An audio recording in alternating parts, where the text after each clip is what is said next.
जी जनाब, हुकूमत पंजाब ने तहसील भर में रोडों के जाल तो बिछा दिए, मगर अभी भी तरक्की के ये मंसूबे तिश्न तकमील हैं।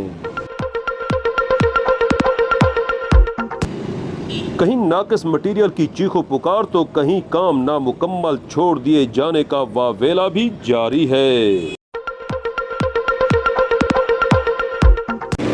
हैरो मोड़ता पुल 22 रोड के दरमियान बेचरा गैप पर पुल न होना इस नए रोड की सबसे बड़ी खामी तस्वुर किया जा रहा है। हुकूमत की इस अदम तवज्जी के बायस लोगों ने अपनी मदद आपके तहत यहाँ लकड़ियों का पुल बनाना शुरू कर दिया।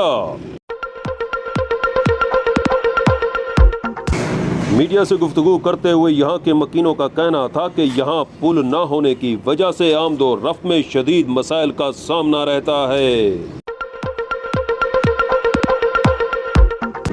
मकीनों ने हुकूमत वक्त से मुतालबा किया है कि यहाँ के लोगों की मुश्किलात का एहसास करते हुए इस गैप पर पुल की तामीर के लिए फौरी तौर पर इक़दामात किए जाएं, ताकि यहाँ के लोग और आने जाने वाले मुसाफिर मजीद अजियत से बच सकें। अब्दुल शकूर लाशारी के साथ सुहेल शहजाद, बेचरा।